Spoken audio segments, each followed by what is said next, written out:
I'm Captain Logan. And I'm Brandon. And I'm Adam. Welcome back to Treknado. We're about to spin the wheel and find out what we'll be doing that has to do with Star Trek today. Anybody else hoping it doesn't land on comic books? Yes. Sure. Yeah. Let's not do that twice in a row if we can help it.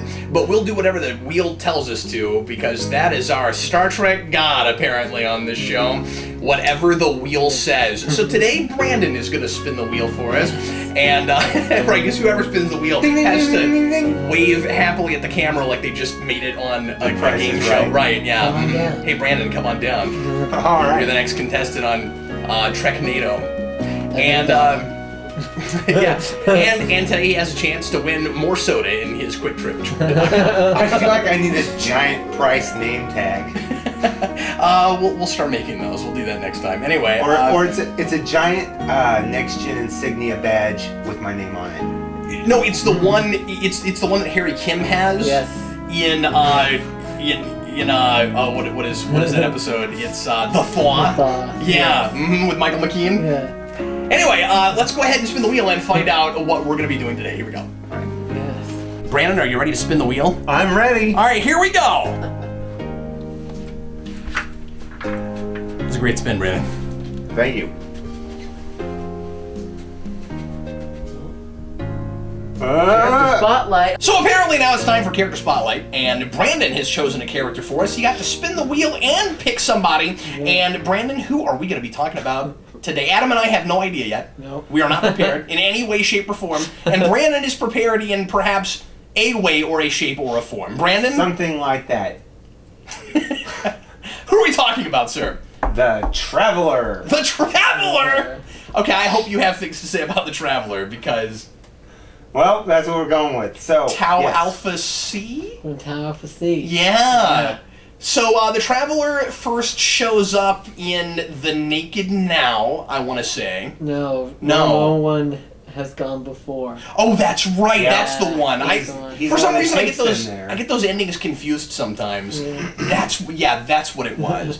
And it really felt like another Q character at first, where like he would probably keep popping in a lot, and he would be like buddying around with Wesley Crusher, and he's a character that would have been really easy to just appear anytime they wanted to use him. And he showed up a lot less frequently than you might expect. Right. Well, Was he only in twice, and he's mentioned in the third episode. No, he's in 3 He's in more episodes. than that. He's in at Is he? least 3, yeah. Okay. He's in the very last episode. Because of he West shows, That's and that's true, the one with the Native Americans, right? Yes. But before that, he's in Remember Me. Yes, and he's not in it anymore, is he? I thought he was only mentioned in Oh, I think Remember so. Me. No, He shows up up. there. He helps Wesley figure out the static warp bubble. Yeah. Oh, he does help Yeah, him specifically. He needs him for that. Yeah, That's right. Because he has to look at the universe He different, asks, Brandon. he summons him basically. Yeah. Mm-hmm.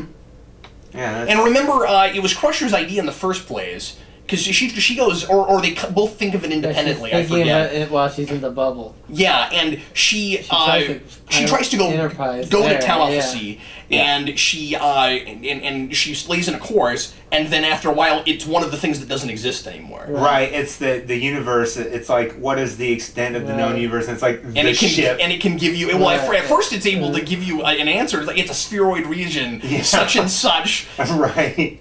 It gradually comes down. Here's the diameter. Yeah. But okay. What do you think of that episode? A A lot of people really detest that episode. I think it's a lot of fun. I like it. It's fun.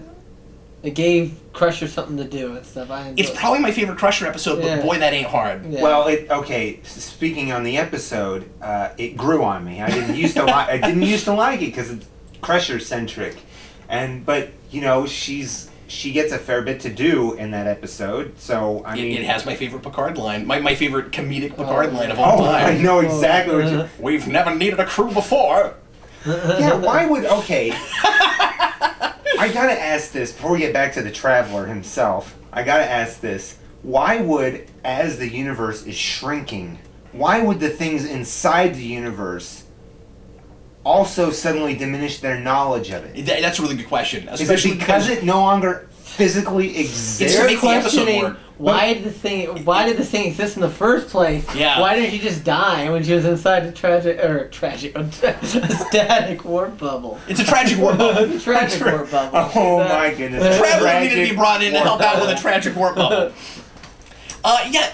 it's real inconsistent, right? Because That makes no sense. if people's minds are going to be altered so that Right. they remember things differently, it doesn't really make a lot of sense that things would exist for specific purposes that they couldn't have been built for if the universe is smaller in the first place. That's true, but if you think about it too, it's a device so that the episode can continue. Right. That's it. so that Picard can have hilarious lines of dialogue. if the knowledge was decreasing along with the known universe, so I think so too would would everything along with it, the technology, the language, the people, just it. Don't think into it, Brandon. Okay. Well, a back lot to of things in Star Trek will just fall apart. It'll if you completely think fall about apart. it. Yeah, no, that's back true. to the Traveler. Yeah. I like one of the. We've derailed. Let's get back to I the like Traveler. something that he said specifically. Yeah, I wanted to ask you, of course, why you chose that character.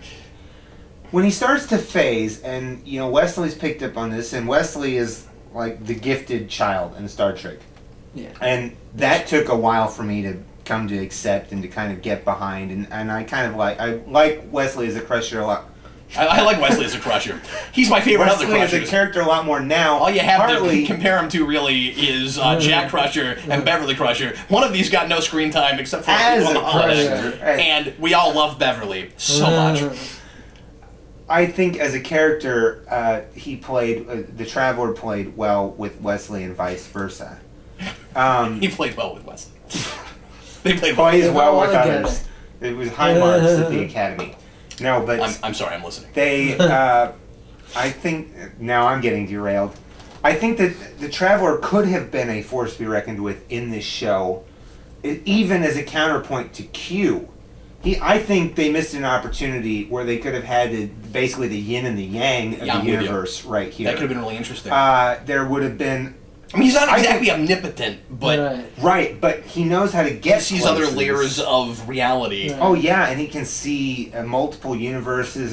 I presume don't think that's stated, but I presume that he can because he can phase. I would make that assumption. And these types of things, but it really would. It seems like they were setting him up to do something, with the exception of the line, "You can never tell him that he's special." For sure. But I think at some point... He's got to figure it out for himself. It's like the Matrix. Correct me if I'm wrong, but don't they end up telling him at some point that the Traveler said that? I feel like later on it comes back and Beverly's like... She's like, you don't know this, but the Traveler said this about you, and I feel like he's just in some other universe cursing like... Darn it, lady! I told you not to tell him. Well, and I mean, I don't think the Traveler, spends all his time running around in different dimensions, although I guess we don't really know that for sure, but he's there on that planet. I think he just has the ability to do that. Because when he takes Wesley with him, and it seems like they're almost transcending to a celestial plane or something. Yeah. I don't know if they're just gallivanting around the galaxy but like I think Q they does, are. Or if they're going to other parallel realities and things like that. I know that he disappeared after... That the might be incident where no one has gone before. Yeah, that would be interesting if he's. I always thought of it like phasing, exploring realities, but I don't think we know that for sure. If he's phasing into different universes, kind of, or phasing into different levels of the universe, of reality, kind of like in the next phase when that happened to Geordi. Yeah, which would bring a new level to that episode, but not quite. Well, if you know what I mean? Importantly, in Star Trek specifically, there's a big difference between different realities and different levels of the reality you're in, right? And so, the phase variances, one particular... That's not alternate dimensions in the same way, because we can have parallel universes in Star Trek. That's but whenever true. somebody is out of phase, they're able to see people in the same universe. In the same well, not world. necessarily, because the reason they were able to identify Worf as not having been in that universe was because parallels. Yes, is because he was his. If I'm not mistaken, it's because he was slightly out of phase with that universe. Yes, the quantum resonance of his. Yeah, so they use that one. And that's the one that crosses into both sets. And that's part of the reason that a lot of people like to throw that episode out.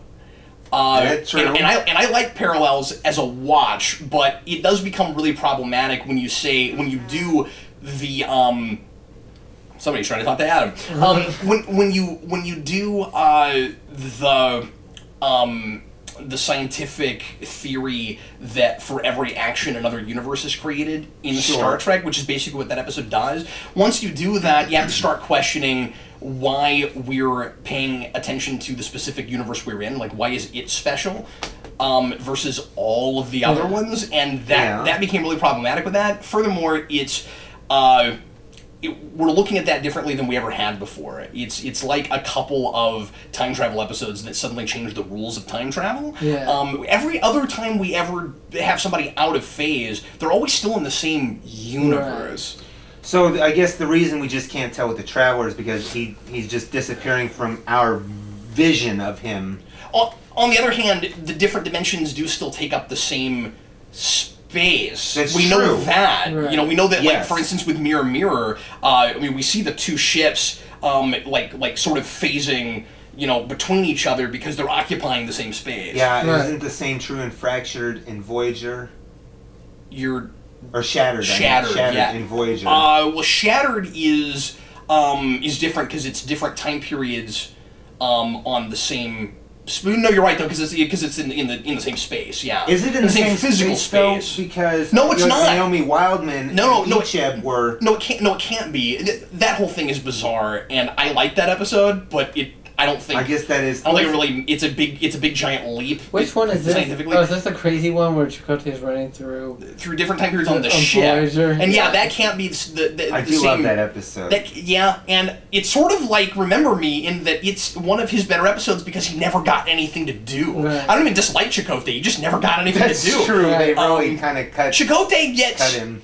pretty much his episodes of merit are that one and the season 3 episode that sets up the Borg, where he's a collective, or is that the one that introduces the kids? I can't remember the name of it, but you remember where he gets connected to? Collective. Am I right? Where he gets connected to a mini collective, but they're not Borg anymore; they're unborgified. And then also he has the fight, which is just the worst Well, fight. he had the one with the Kazon kid. He had a couple. Are you going to tell me that I said of merit. You're not going to count the episode where he built the Starfleet ration hut? Well, yeah, but that's a him and Janeway. I know. Centered episode. I was joking. Just it is that is one of his better episodes. Especially the monkey. Yes, and the monkey. The rhesus monkey. So yeah, I guess we do kind of play fast and loose with what we mean by phasing, and on the other hand, I guess you could like be because we always say slightly out of phase when you can see. I guess now this is an episode about phasing. Now this is a show about phasing. But when you're slightly out of phase, you're still in the same. You're like kind of looking in at the universe, and if you're totally out of phase, you're in some parallel. Maybe that's what it's supposed to be. I don't know. But anyway, so traveling back to the Traveler. So why did you pick the Traveler? Just because you thought he was a missed opportunity, and we should have done it? Yes, pretty much. He's one of the bigger missed opportunities within the show, as far as I'm concerned, for Next Gen, because Next Generation, to me, Next Generation took kind of some risks with what it was trying to do. I think Next Generation could have easily failed if it didn't find the right audience, like right out the bat. Well, it didn't right out the bat. Well, it nearly did fail. But it didn't fail completely. It found just enough. Yeah. I suppose you could say that about original Trek too. But Sure. it found just enough. But okay, so but what does this have to do with the Traveler? They got the Traveler on there, and I feel like they may have wanted to use him for something of a kind of an opposite of Q, but they just I don't know if they were didn't go back thinking to of that, but it's kind of suspicious, right? That he's there that early. Mm-hmm. And that he is another character with almost cosmic awareness. And he takes a particular liking to a crew member. Yeah. Do you agree with that that's a missed opportunity, or is that a character that we just should not have done because it goes too far into a fantasy realm? The Traveler in general? Yeah, the Traveler in general. I don't know. I never really thought he was that interesting, so that's why. Well, he had the potential to be every bit as interesting, in my opinion. I really did enjoy when they went where no man has gone before, and it looked so incredible. And I thought, when I first saw that episode to my own remembrance, I thought that those graphics were just amazing. They were beautiful to me. Yeah, I just always thought the way that episode ends is ultra super sappy and is Yes. not nearly And it's like- rooted enough in speculative science as Star Trek Everybody generally think had been happy before. thoughts. That's what it was. Yeah, and like the Power of thoughts.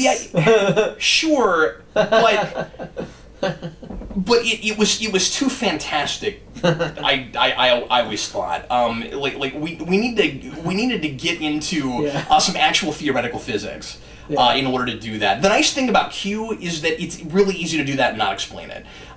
He's a being that has godlike powers, and we don't understand it. That doesn't mean there's not an explanation. That is really different from saying everything you know about science is kind of a lie, and then also not explaining that when you're doing a speculative fiction show. Right. That was always the problem with the Traveler for me, is that needed to be more rooted in something, a little more grounded. And then they imply, or he could just have powers. The thing is, if the sorry, I didn't mean to interrupt you. If the Traveler was there independent of Wesley Crusher, maybe he could have been a cool foil for Q, where he's the godlike entity that has a sense of responsibility. But he's a plot device so that Wesley Crusher can be the next step in human evolution, and that never worked for me at all. That was always just preposterous. I'm sorry, what were you going to say? Yeah, I was going to say, they never, they're talking about how, Wesley is, he's going to have this ability and stuff, but it never is really explored until